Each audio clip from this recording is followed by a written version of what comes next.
Chapter 11 of the Bishop Panthintius.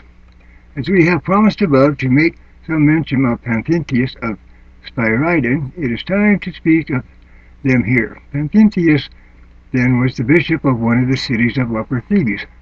He was a man so favored divinely that extraordinary miracles were done by him. In the time of the persecution, he had been deprived of one of his eyes. The emperor honored this man exceedingly and often sent for him to the palace, kissed the part where the eye had been torn out. So great devoutness characterized the Emperor Constantine. Let this single act respecting Panthintius suffice. I shall now explain another thing which came to pass in the consequence of his advice, both for the good of the church and the honor of the clergy.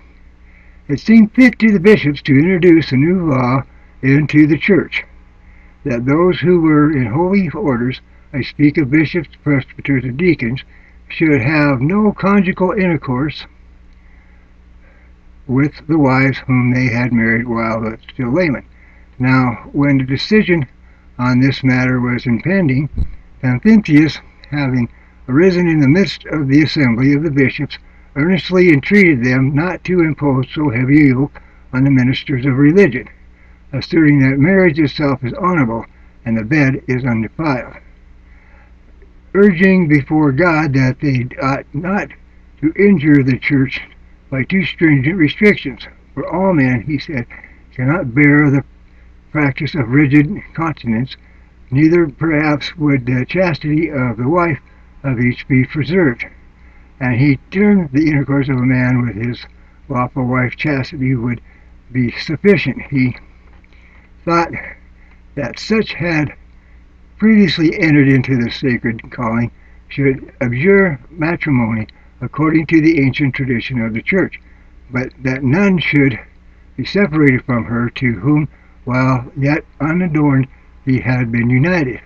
And these sentiments he expressed, although himself without experience of marriage, and to speak plainly without ever having known a woman, for from a boy he had been brought up in a monastery, and was specially renowned above all men for his chastity. The whole assembly of the clergy assented to the reasoning of Panthintius, wherefore they silenced all further debate on this point, leaving it to the discussion of those who were husbands to exercise abstinence if they so wished in reference to their wives.